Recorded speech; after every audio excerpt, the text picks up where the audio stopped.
We have here a new slide or a new topic, would say daily focus as a revenue manager. So, what are the areas you need to focus on daily basis, and what, as a revenue manager or professional or revenue executive, what you are supposed to do on a daily basis? So, it's essential to concentrate to focus on the activities that deliver the greatest value to you and to your organization, and no matter which industry and which position you work for. You need to focus on the tasks which bring in the most value, um, or a positive income, I'm sorry, outcome, out of the task which you are trying to perform. So you need to remember rule of three. This is very important, very crucial. It's very simple for your daily routine, what you do on a daily basis. Very simple rule, nothing out of this world, but it's very important. So every day you create a list of three tasks, three things which you want to complete or you want to achieve, and prepare this list the day before to allow your mind to start planning and working on these tasks. So, for example, today you can prepare for tomorrow the main three tasks which you want to uh, complete by tomorrow. So you can have more than three tasks daily, but these three tasks should have primacy, or should be um, of primary importance than the others. And these are the tasks where even if you did nothing else, if you are able to complete these three tasks only throughout the day, completing them would still make you feel that you have done something productive. It won't let you have that feeling that, okay, you've just kind of wasted your time, because a day prior you have decided that these are the three main important things which you are going to complete by tomorrow. So instead of doing 10 tasks which doesn't bring as much value as these three tasks, I think it's worth doing these three instead of 10 different things. So often, very few important tasks you complete in a day represent most of the value achieved by all of your tasks combined. And here are, I just listed down a few of the examples of the tasks which you can include um, in your in your rule of three. So depending on the situation, depending on your work routine, your priorities, etc., you can have one of those or different ones. These are just examples, so you can just refer back to them. So for example, you need to call booking.com and finalize winter promotion. You need to basically, by this I mean that you need to discuss with the account manager or the concerned person who's in charge of your hotel or the property from booking.com, and you need to discuss with them and ask what is the best way and what kind of offers do you think will bring in more value, or more bookings will have more productivity, and then accordingly you can implement the offer. In one of the tasks could be to gather data for bar settings analysis. If you have a lot of, for example, for the upcoming season you have to sign the contracts, you have a lot to sign in your folder, you can do that. PowerPoint template for revenue meeting, or uh, some other meeting probably you might have with sales or the the general manager or other relevant departments, for example. Reach out to the hotel manager to discuss yesterday's email. If there was something he sent you, this could be different in terms of revenue analytics, uh, reducing the costs, etc. There could be many reasons why your department head or your boss can send you an email about it, and probably this can be one of your tasks to reach out to him and discuss this and close this. Conduct a business review for the previous month. So you, you have to take the other stakeholders, let's say sales, maybe front office, general manager, take them through the previous month's performance and maybe highlight the areas where you want some improvement, or highlight the areas where we did well. And so this you can prepare. Again, this would be prepare for a meeting with the sales and marketing departments, basically, in case you are having an ongoing campaign or you are planning to implement a marketing campaign, sorry. You can have a discussion with your marketing manager or department about that. With sales, you can ask them about the market trends, what they feel, what is the kind of feedback they receive from the partners, corporate leisure groups, etc. So they share with you the feedback, and maybe in return you have to also share with them some of your findings which you have seen while analyzing the data or the reports you have. Generate a 6 months forecast. This could be one of your out of these three main things. This could be one. Reviewing the business on books to see where we stand and whether it is aligned with what we are trying to achieve, or there are any adjustments needed, and then if it is, then you can do those adjustments accordingly.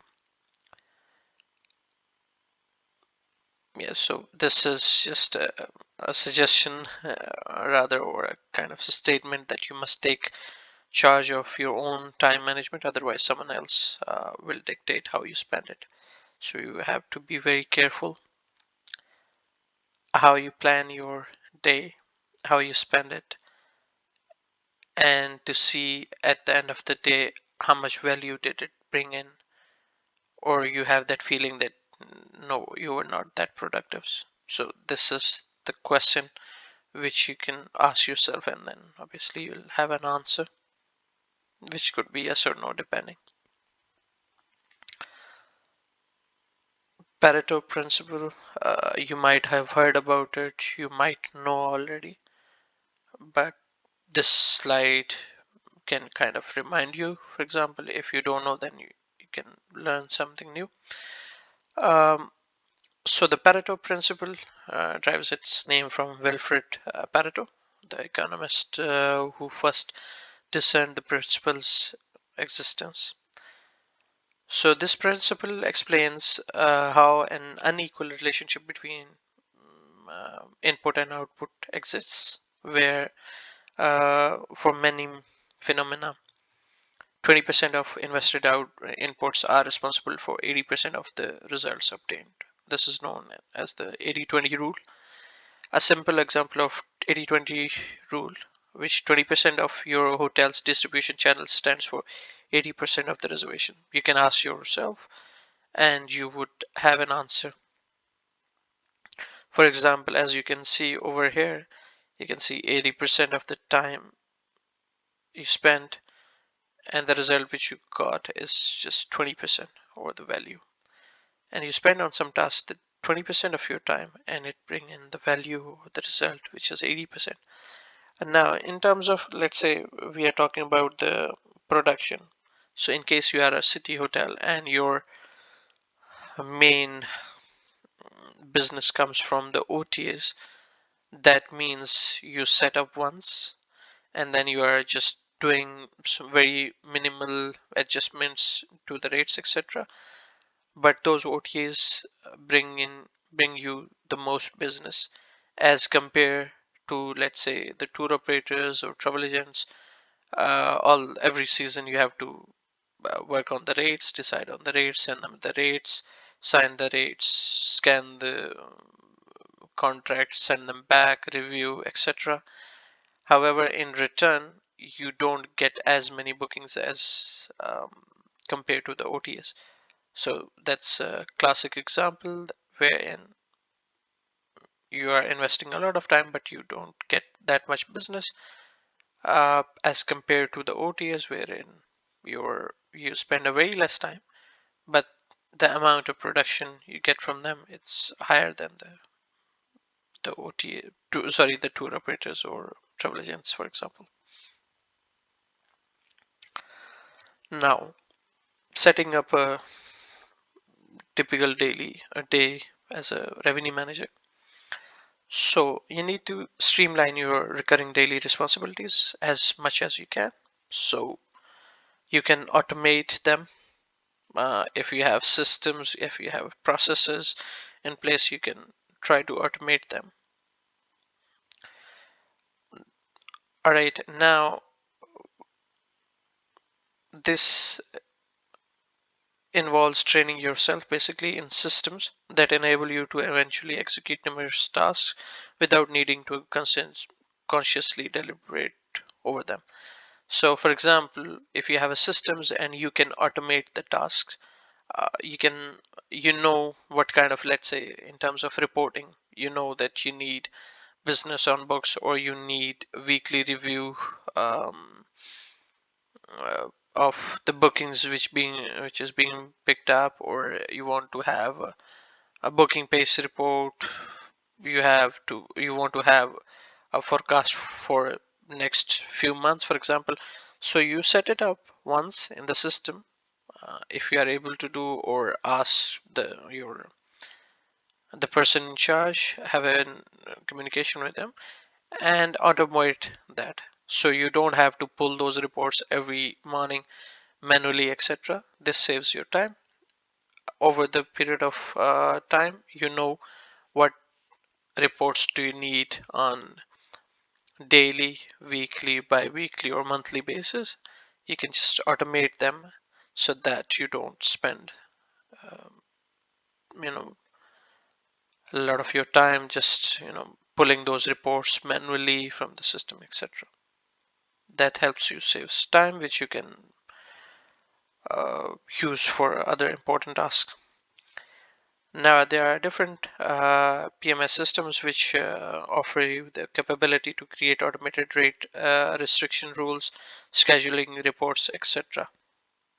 So reports, as I mentioned, in terms of rate restrictions as well, you can have system, depending on the system what you use, the PMSs, property management system, you can have an option to basically go to the configuration and set up some restrictions and automate them. Uh, you can say, for example, if the occupancy reaches this level, let's say 60%, increase the rate by 10%, or if the